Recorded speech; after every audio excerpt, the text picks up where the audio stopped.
نبی مکرم جان دو عالم صلی اللہ علیہ وسلم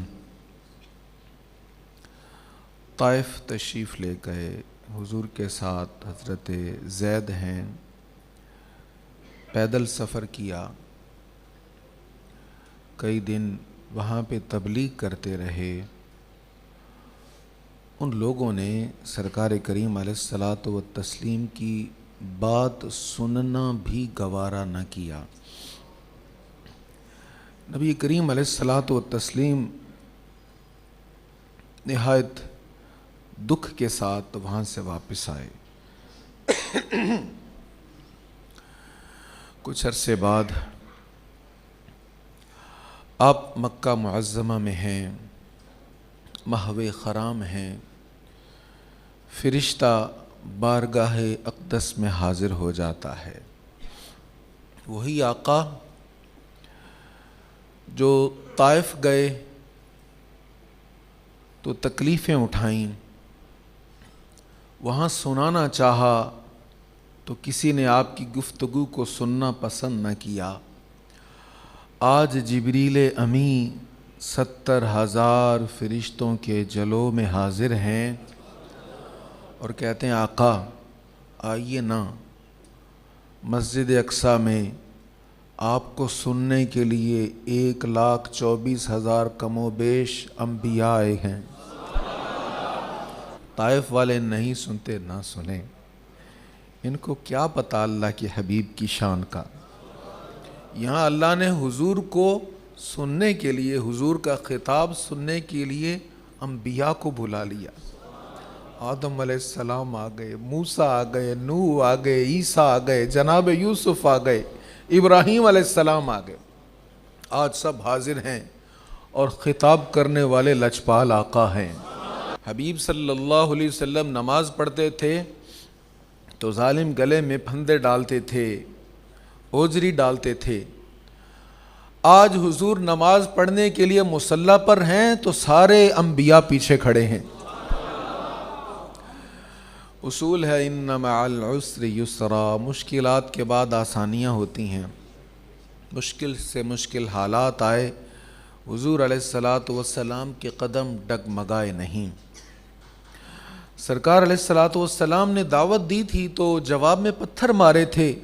حبیب دیکھیں آپ کے لیے براق حاضر ہے، آپ کے لیے رف حاضر ہے، آپ آئیں تو صحیح، دیکھیں لا مکانوں کو بھی سجا دیا ہے، جنتوں کو سجا دیا ہے، حور و غلماں آپ کے استقبال کے لیے کھڑے ہیں۔ سرکار کریم علیہ الصلاۃ والتسلیم کو معراج کروائی گئی اور یہ نبوت کا اعلان نبوت کا 11واں سال تھا جب سرکار علیہ الصلاۃ والتسلیم کو اللہ تعالیٰ نے معراج پر بلایا اور حضور علیہ الصلاۃ والسلام کو وہ بلندیاں نصیب ہوئیں کہ عرش نیچے ہے، کونین کا دولہ اوپر ہے صلی اللہ علیہ وسلم۔ حضور صلی اللہ تعالیٰ علیہ وآلہ وسلم پر اللہ تعالیٰ کی عظیم رحمتیں برسی، برکھا برسی اس کی رحمت کی۔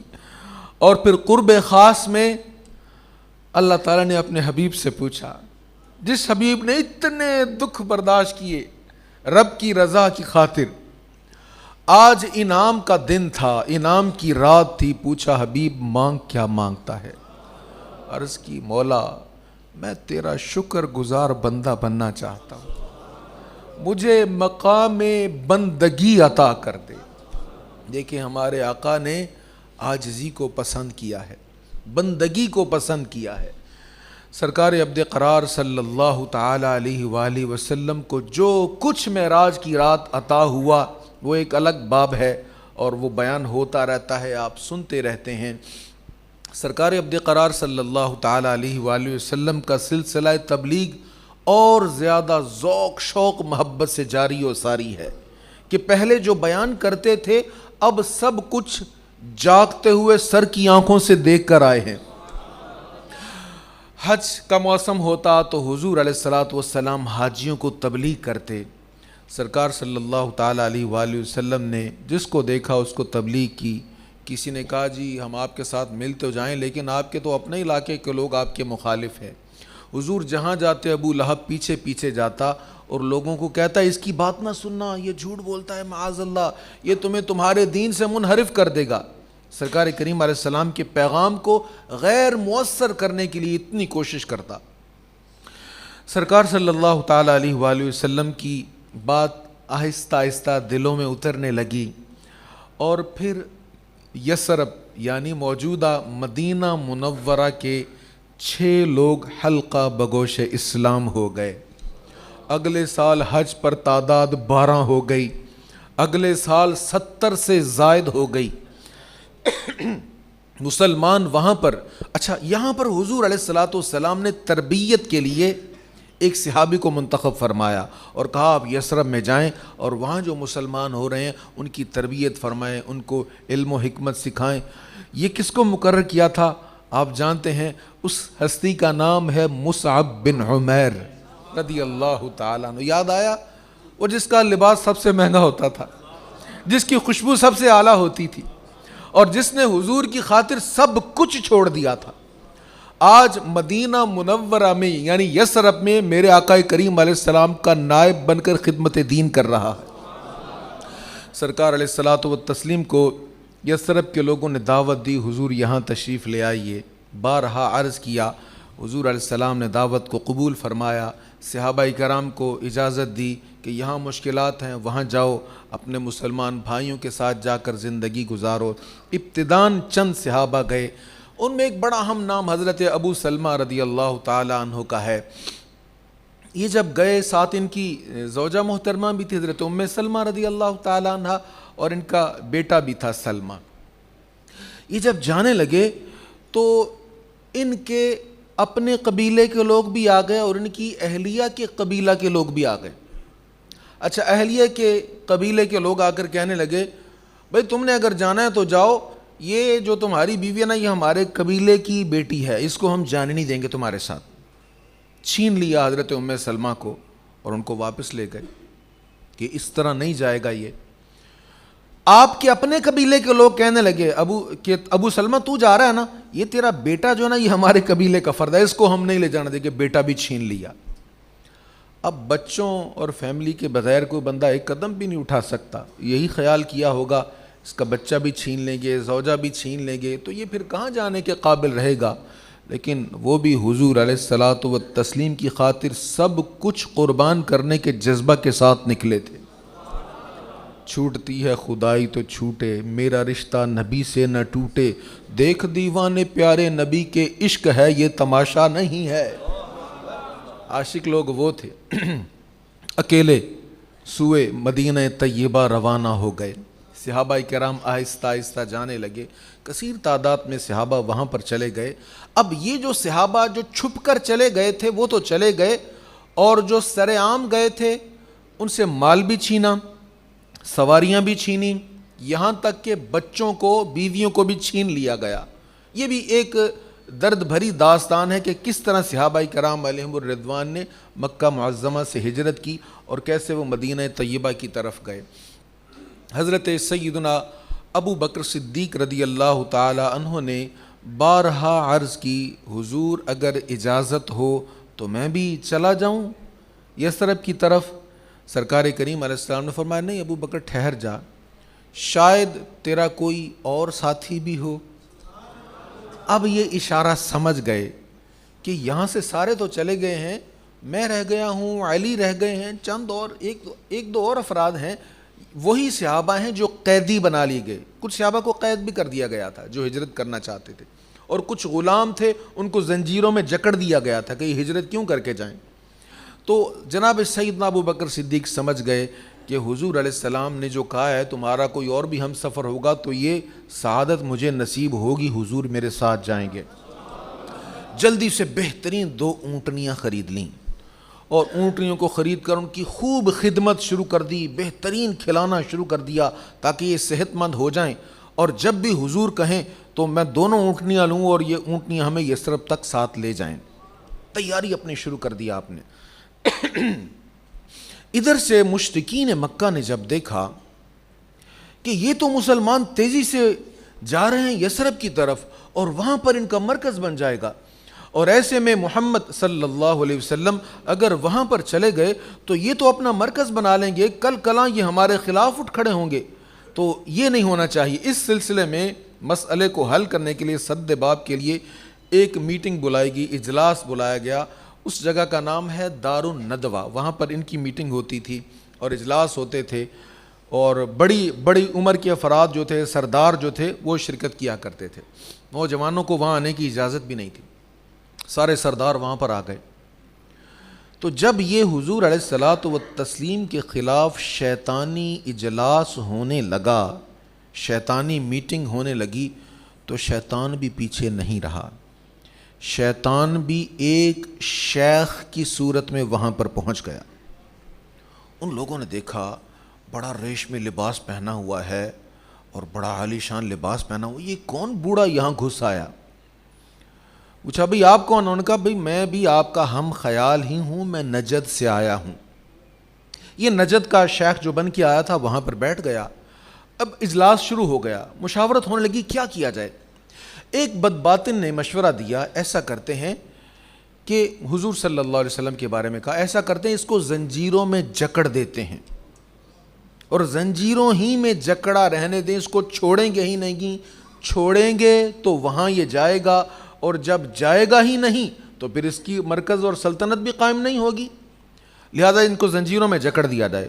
یہ شیخ نجد کی صورت میں بیٹھا شیطان کہنے لگا نہیں، یہ درست نہیں ہے، اگر تم نے اس کو زنجیروں میں جکڑا تو اس کے چاہنے والے آئیں گے، تم سے جنگ بھی کریں گے، اس کو چھڑا کر بھی لے جائیں گے، پھر کیا کیا جائے؟ ایک نے مشورہ دے دیا کہ اس کو ایسا کرو، یہاں سے نکالو، جہاں مرضی جائے، جو مرضی کرتا رہے، اپنے علاقے کو اس سے محفوظ کرو، معاذ اللہ۔ پھر یہ شیطان بولا، یہ کہنے لگا نہیں، یہ تدبیر بھی غلط ہے، تم اگر یہاں سے چھوڑو گے یہ سیدھا یثرب جائے گا اور وہاں سے تمہارے خلاف یہ پھر اتحاد بنائے گا اور تمہیں نقصان پہنچائے گا۔ اب پھر مشاورت جاری ہو گئی۔ ابو جہل کی باری آئی، اس نے کہا میرے ذہن میں ایک تدبیر ہے، وہ یہ ہے، اچھا یہ ابو جہل جو تھا نا، اس کو ابو الحکم کہا جاتا تھا، اس کی وجہ یہ تھی کہ بڑا دانا تھا، بڑا سمجھدار تھا۔ یہ جو دار الندوہ تھا، یہاں پر 40 سال سے کم عمر کا کوئی فرد آنے کی اجازت نہیں تھی، الاؤ نہیں تھا، صرف بڑے آتے تھے، سینئر لوگ۔ لیکن واحد یہ ابو جہل تھا، اس کی دانائی اور سمجھداری کی وجہ سے اس کو جوانی میں ہی وہاں پر آنے کی اجازت تھی، یہ ممبر تھا، یہ بڑا سمجھدار تھا۔ لیکن ساری عقلیں جب الٹی چلنی شروع ہو گئیں، اللہ کے حبیب صلی اللہ علیہ وسلم کے قدموں میں عقل کو قربان کرنے کی بجائے وہاں عقل سر اٹھانے لگ گئی، تو ابو الحکم کی بجائے ابو جہل بن گیا۔ تو یہ ذہن میں رکھیں، عقل جو ہے نا وہ حضور کی بارگاہ میں قربان کر دینی چاہیے۔ عقل قربان کن بپیش مصطفیٰ، عقل کی جو بھی گتھیاں، جو بھی معاملات ہونا، حضور کے سامنے آ کے عقل کو چھوڑ دینا چاہیے اور وہاں سر جھکا دینا چاہیے، جو حکم میرے آقا، یہ کرنا چاہیے۔ اچھا ابو جہل اٹھا، یہ کہنے لگا ایسا کرو، بنو ہاشم کے علاوہ جتنے بھی قبیلے ہیں، ہر قبیلے سے نوجوانوں کو لو اور ایک فورس تیار کرو جو 100 افراد پر مشتمل ہو، 100 نوجوان ہوں، بنو ہاشم کا اس میں کوئی نہ ہو، باقی ہر قبیلے کا ہو، جتنے بھی قبیلے ہیں۔ ہر نوجوان کے ہاتھ میں تلوار ہونی چاہیے اور یہ سب یک بار محمد پر حملہ کریں صلی اللہ علیہ وسلم، معاذ اللہ، حضور پر حملہ کر دیں اور قتل کر دیں۔ اب جب قتل میں سارے قبیلوں والے شریک ہوں گے تو ظاہر ہے بنو ہاشم ہر قبیلے سے لڑ تو نہیں سکے گی نا، حضور کا جو قبیلہ تھا وہ بنو ہاشم تھا، تو بنو ہاشم ہر قبیلے سے لڑائی تو کر نہیں پائے گی، تو پھر کیا ہوگا؟ زیادہ سے زیادہ یہی ہوگا، وہ دیت مانگیں گے، خون بہا مانگیں گے، دیت۔ اب قصاصاً کسی کو قتل نہیں کر پائیں گے تو دیت مانگیں گے، تو ہم سب مل کر دیت دے دیں گے، اس میں کون سی مشکل بات ہے؟ شیطان فوراً کھل اٹھا، کہنے لگا ہاں یہ ہوئی نا بات، یہ بڑا اچھا منصوبہ ہے، زبردست۔ وہ شیخ نجد کی صورت میں بیٹھے شیطان نے زبردست تائید کی اور کہا یہی ہونا چاہیے۔ فوج تیار کر لی گئی، فورس تیار کر لی گئی، اور ان نوجوانوں کو تلواریں دے دی گئیں اور انہیں پروگرام دے دیا گیا کہ آج رات تم نے حضور صلی اللہ تعالیٰ علیہ وآلہ وسلم کو معاذ اللہ شہید کرنا ہے۔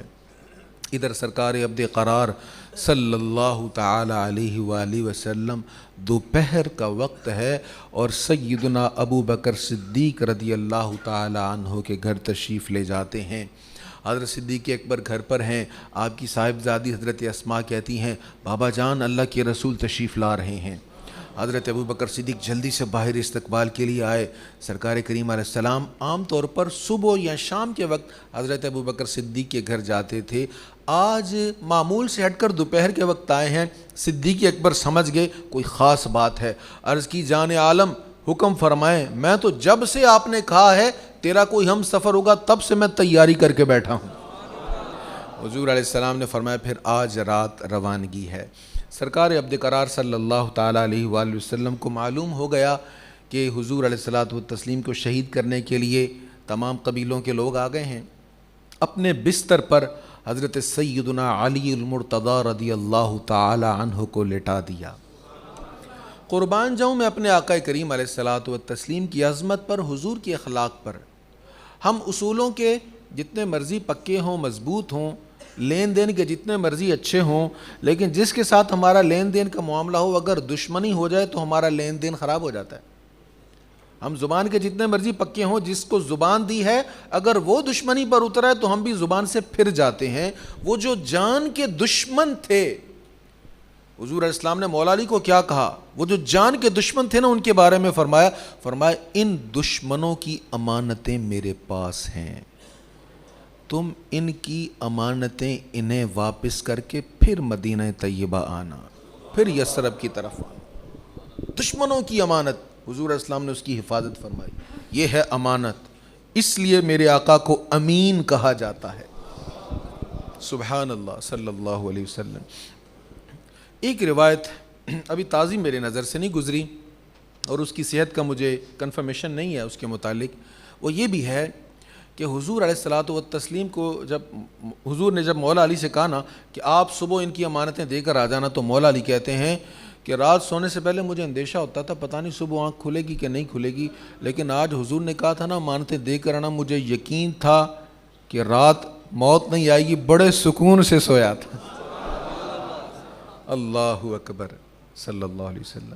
سرکار عبد قرار صلی اللہ تعالیٰ علیہ وآلہ وسلم اپنے کاشانہ اطہر سے چلتے ہیں، ہاتھ میں ایک مٹھی میں مٹی لیتے ہیں، سورہ یاسین کی آیہ کریمہ پڑھتے ہوئے مٹھی مٹی کی پھینکتے ہیں اور سب کو نظر آنا رک جاتا ہے اور سرکار علیہ الصلاۃ والتسلیم وہاں سے تشریف لے جاتے ہیں۔ اب حضرت سیدنا ابو بکر صدیق رضی اللہ تعالیٰ عنہ پورے انتظامات کیے ہوئے تھے۔ عبداللہ سے کہا ہوا تھا، آپ کے ملازم تھے یا ان سے کوئی معاہدہ تھا کہ آپ 3 راتوں کے بعد اونٹ لے کر غار ثور میں آ جانا۔ 3 راتیں وہاں پر قیام کا پروگرام تھا۔ حضرت ابو بکر صدیق رضی اللہ تعالیٰ عنہ اور میرے آقا کریم علیہ الصلاۃ والتسلیم پیدل یہاں سے روانہ ہو جاتے ہیں۔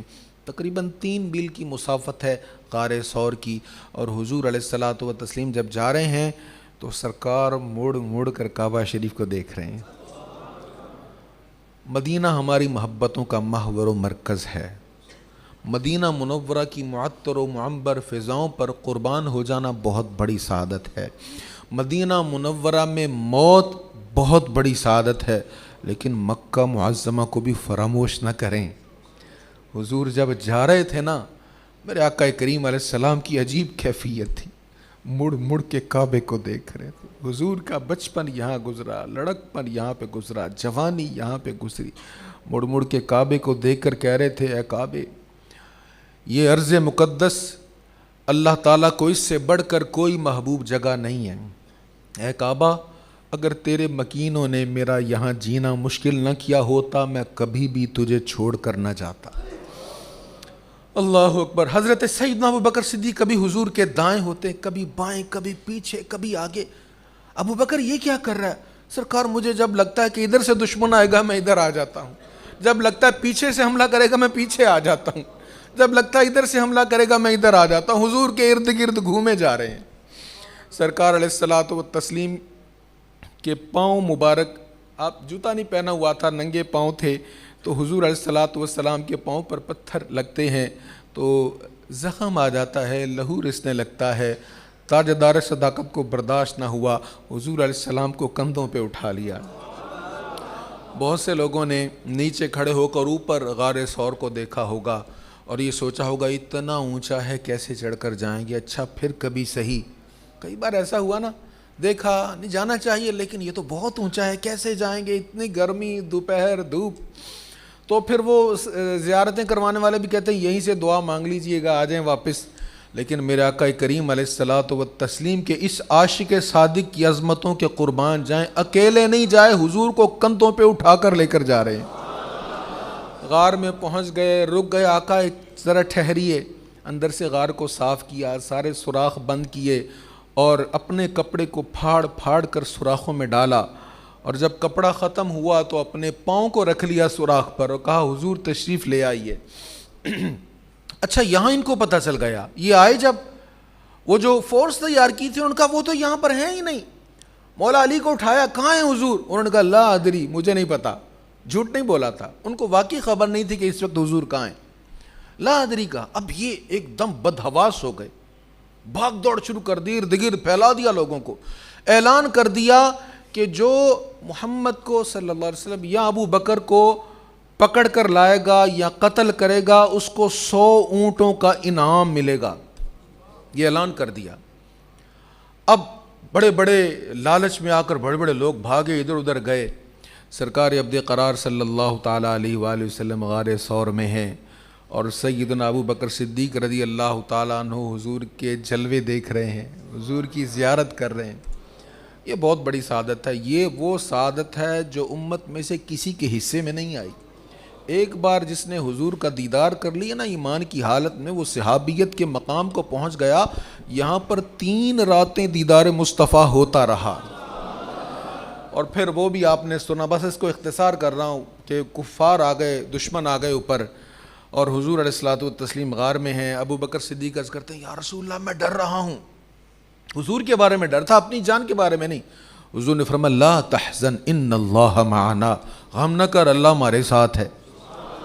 سرکار علیہ الصلوۃ والتسلیم کے چہرے پر پورا اطمینان تھا۔ 3 راتوں کے بعد وہاں پر اونٹ پہنچ گئے دونوں، اور آپ کا یہاں سے سفر شروع ہو گیا۔ اب حضور صلی اللہ تعالیٰ علیہ وآلہ وسلم، سیدنا ابو بکر صدیق اور 2 ساتھی اور تھے شریک سفر، جن کو حضرت سیدنا ابو بکر صدیق رضی اللہ تعالیٰ نے ہائر کیا ہوا تھا۔ ایک مختلف راستوں کو جاننے والا جس کا نام عبداللہ، جنہوں نے اونٹ مہیا کیے، اور ایک عامر بن فہیرہ آپ کے آزاد کردہ غلام تھے رضی اللہ تعالیٰ عنہ۔ اب یہ چاروں لوگ یہاں سے جا رہے ہیں۔ سرکار علیہ الصلوۃ والسلام ایک مقام پر ٹھہرے، حضور علیہ السلام نے قیام کیا، سرکار تلاوت قرآن کریم کر رہے ہیں، اور حضرت ابو بکر صدیق ادھر ادھر دیکھ رہے ہیں کوئی دشمن تو نہ آ جائے، کوئی پیچھے سے حملہ آور نہ ہو جائے۔ اتنے میں سراقہ بن مالک 100 اونٹوں کی لالچ میں پیچھے پیچھے پہنچ گیا، عرض کی حضور دشمن آ گیا ہے۔ سرکار علیہ الصلوۃ والتسلیم نے اللہ تعالیٰ کی بارگاہ میں عرض کی یا اللہ تو ہی ہماری حفاظت فرما۔ حضور علیہ السلام کی دعا بھی مکمل نہیں ہوئی تھی، تیزی سے بڑھتا ہوا سراقہ بن مالک اپنا گھوڑا سمیت زمین میں دھنسنے لگ گیا۔ اس کا گھوڑا پیٹ تک زمین کے ساتھ زمین کے اندر دھنس گیا۔ وہ سمجھ گیا کہ یہ انہی کی دعا کی وجہ سے ہوا ہے۔ کہنے لگا یا محمد صلی اللہ علیہ وسلم، میں اپنے ارادہ سے باز آتا ہوں، آپ مہربانی فرمائیں، مجھ پر نظر کرم فرمائیں۔ حضور علیہ السلام نے دعا کی، گھوڑا باہر آ گیا، حضور کی بارگاہ میں حاضر ہو گیا۔ سیاںا آدمی تھا، سمجھدار تھا، سرکار کی بارگاہ میں حاضر ہو گیا اور حضور علیہ الصلوۃ والتسلیم سے معذرت کی اور کہنے لگا کرم فرمائیں اور مجھے آپ تحریر فرما دیں کہ آپ نے مجھے معاف کر دیا۔ تو سرکار کریم علیہ الصلوۃ والتسلیم نے تحریر بھی فرما دیا۔ جانے لگا نا تو حضور نے فرمایا سراقہ تو 100 اونٹوں کے چکر میں آیا نا یہاں پر، میں ایران کے بادشاہ کے ہاتھوں کے سونے کے کنگن تیرے ہاتھوں میں دیکھ رہا ہوں۔ کہاں ایک عرابی، ایک پینڈو جو 100 اونٹوں کے پیچھے بھاگا آیا تھا، اور کہاں ایران کا بادشاہ، اس دور کی سپر پاور، اور اس کے بادشاہ کے کنگن، اور میں تیرے ہاتھوں میں دیکھ رہا ہوں۔ حیران کہ میرے ہاتھوں میں ایران کے بادشاہ کے کنگن، وہ بھی سونے کے۔ وقت گزرا اور پھر وہ وقت آیا، سیدنا فاروق اعظم رضی اللہ تعالیٰ عنہ کا دور تھا، ایران فتح ہوا، ڈھیروں مال غنیمت، سونے کا انبار لگا ہوا ہے، اور وہی سونے کے کنگن سامنے پڑے ہیں۔ فاروق اعظم کہتے ہیں سراقہ بن مالک کہاں ہے؟ سراقہ بن مالک کا دیکھ یہ سونے کے کنگن، میرے آقا نے کہا تھا پہن ان کنگنوں کو۔ ویسے سونا مرد پر حرام ہے، لیکن میرے آقا نے کہا تھا سونے کے کنگن پہنائے سراقہ بن مالک کو۔ حضور صلی اللہ تعالیٰ علیہ وآلہ وسلم کا سفر جاری و ساری رہا۔ تھوڑا سا بھنا ہوا گوشت اور کچھ پانی لے کر صدیق اکبر وہاں سے چلے تھے۔ راستے میں کہیں سے کوئی چرواہے مل جاتے، ان کی بکریوں کا دودھ لے لیتے۔ ایسے ہی یہ حضور کا یہ مختصر قافلہ چلتا چلتا حضرت ام معبد کی کٹیا پر پہنچ گیا۔ اللہ اکبر۔ حضرت ام معبد کے تذکرے کے لیے بہت وقت چاہیے، بس اتنا کہوں گا، سرکار وہاں پر گئے۔ اس نے کہا کہ میں غریب عورت ہوں، ویسے بڑی مہمان نواز ہوں، لیکن افسوس اس وقت میرے گھر میں کچھ نہیں ہے۔ حضور علیہ الصلوۃ والسلام نے فرمایا وہ جو بکری کھڑی ہے، جی یہ کسی قابل ہوتی تو بکریوں کے ریوڑ کے ساتھ یہ بھی چلی جاتی، اس کی تو ہڈیوں میں گدا بھی نہیں ہے، یہ دودھ کہاں سے دے گی؟ حضور نے فرمایا اگر تو اجازت دے تو اس کا دودھ دو لیں۔ اس نے کہا جناب یہ دودھ دے ہی نہیں سکتی، اگر تو اجازت دے۔ جناب مجھے کیا، مجھے اس میں کوئی اعتراض نہیں۔ وہ حضور کو جانتی نہیں تھی کہ کون ہے، نام بھی نہیں پوچھا تھا، حضور نے تعارف بھی نہیں کروایا تھا، بس مہمان ہیں، گزر رہے ہیں، مسافر ہیں، جی اگر آپ نکال سکتے ہیں تو نکال لیں۔ میرے آقا کریم علیہ الصلوۃ والتسلیم نے اس کے تھنوں کو ہاتھ لگایا، یہ دلہ والے پیارے پیارے ہاتھ تھنوں کے ساتھ لگے، اس کی کھیری میں اتنا دودھ اتر آیا کہ اس نے ٹانگیں کھول دیں، سارے برتن بھر گئے، سارے برتن بھر گئے۔ ام معبد نے پیٹ بھر کے دودھ پیا، برتن بھر گئے، جو کچھ گھر میں برتن میسر تھے وہ سارے بھر گئے۔ سیدنا صدیق اکبر نے پیا، نبی رحمت جان دو عالم صلی اللہ علیہ وسلم نے دودھ نوش کیا، اور یہ قافلہ وہاں سے روانہ ہو گیا۔ اب ام معبد نے دیکھا تو دیکھتی رہ گئی۔ شام کو شوہر آیا، کہنے لگا یہ اتنا سارا دودھ کہاں سے آ گیا؟ وہ کہنے لگی، اب نام پتہ نہیں تھا، کہنے لگی ایک مبارک آیا تھا، ایک مبارک آیا تھا۔ اچھا کون مبارک آیا تھا، کیسا مبارک تھا؟ کہنے لگی بس نام کا نہیں پتا، لیکن بڑا سونا تھا، بڑا پیارا تھا، مکھ چن بدر شاشانی، متھے چمک دی لاٹ نورانی، کالی زلفت اکھ مستانی، مخمور اکھی ہن مد بھریاں۔ ابو معبد میں تمہیں کیا بتاؤں کہ وہ کیسا تھا؟ وہ دور سے دیکھیں تو بڑا حسین لگتا تھا، قریب سے دیکھیں تو اور حسین لگتا تھا۔ اچھا کچھ لوگ ہوتے ہیں، یہ ام معبد کے جو یہ انہوں نے حضور کا سراپا بیان کیا، اس میں بہت زبردست چیزیں ہیں، لیکن یہاں پر ایک بات صرف یہ عرض کروں، انہوں نے کہا دور سے بھی اچھا لگتا تھا، قریب سے بھی اچھا لگتا تھا۔ کچھ لوگ ہوتے ہیں آپ ان کے بارے میں سنتے ہیں تو آپ کو اچھا لگتا ہے، لیکن جب اپنی ملاقات ہوتی تو آپ کہتے ہیں نہیں یار بندہ صحیح نہیں، سنے ہیں تو بہت کوشش، لیکن ملاقات ہوئی تو پتہ لگا بندہ صحیح نہیں۔ ایک اور بھی معنی ہو سکتا ہے، کبھی آپ کسی کو دور سے آتا ہوا دیکھتے ہیں نا تو آپ پورے سراپا کو دیکھتے ہیں تو آپ کو وہ اچھا لگتا ہے، لیکن جب قریب آتا ہے تو آپ کی نظر اس کے چہرے پر ہوتی ہے تو آپ کو وہ اچھا نہیں لگتا۔ تو انہوں نے کہا دور سے تو سونا تھا ہی، قریب سے اور سونا تھا اور پیارا تھا، وہ بڑا حسن و جمال کا پیکر تھا۔ حضور کی خوب تعریف کی، حضور علیہ السلام کے ظاہری حسن کی بھی تعریف کی اور حضور علیہ السلام کے اخلاق کی بھی تعریف کی۔ سرکار عبد قرار صلی اللہ تعالی علیہ وآلہ وسلم یہاں سے روانہ ہو جاتے ہیں۔ اب وقت تنگی دامہ کا گیلا کر رہا ہے، لیکن ام معبد کی داستان بڑی دلربا ہے، انشاءاللہ کبھی اس پر بات ہوگی۔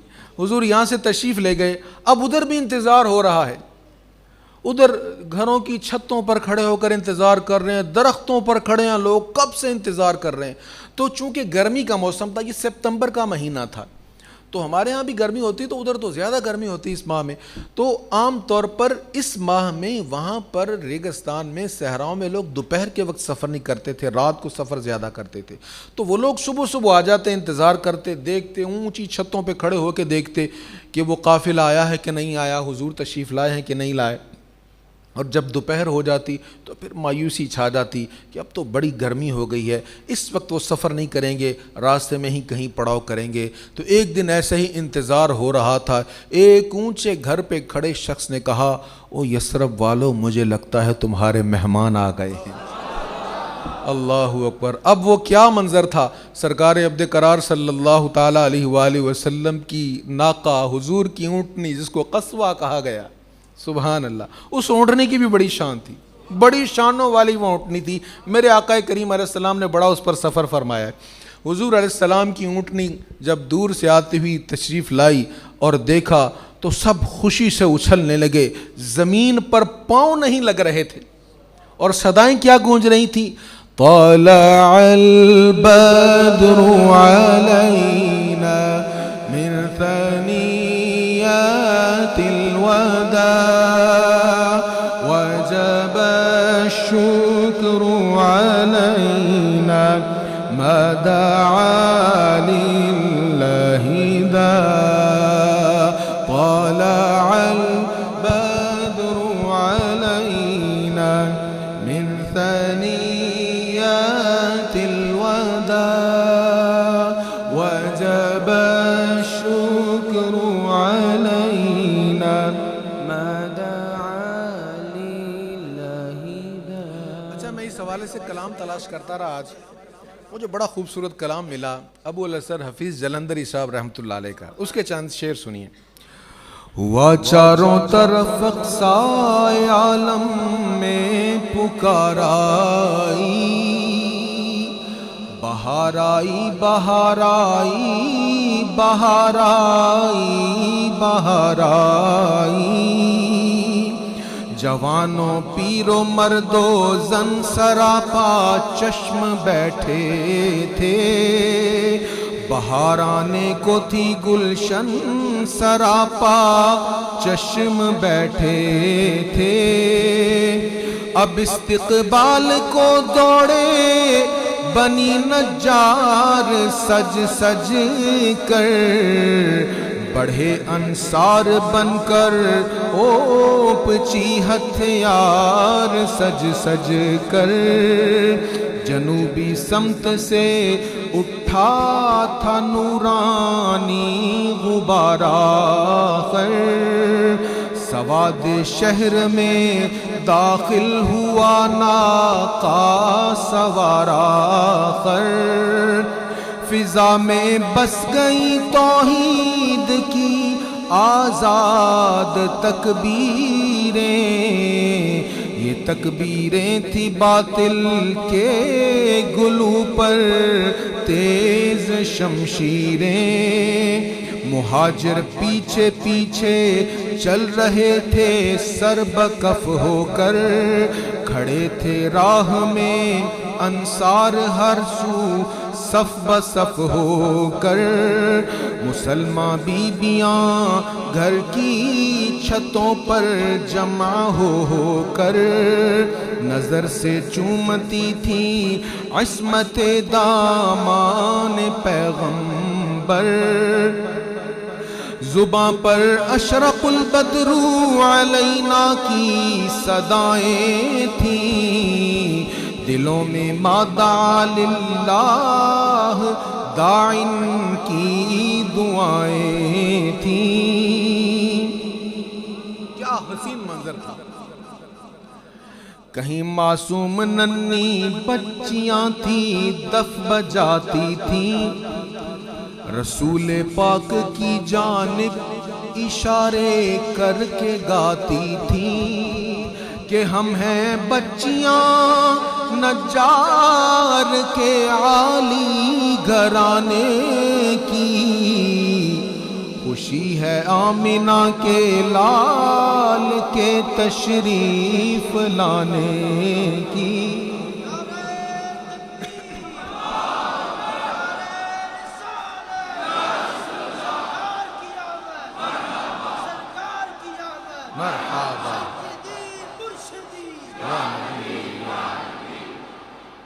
خوشی ہے آمنہ کے لال کے تشریف لانے کی، خوشی ہے آمنہ کے لال کے تشریف لانے کی۔ اللہ اکبر۔ حضور پرنور صلی اللہ تعالیٰ علیہ وآلہ وسلم مدینہ طیبہ میں پہنچ گئے۔ بیچ میں سے بہت سی چیزیں میں نے اسکپ کر دی ہیں۔ سرکار ڈائریکٹ مدینہ منورہ میں نہیں آئے تھے، پہلے حضور علیہ السلام کہاں گئے تھے؟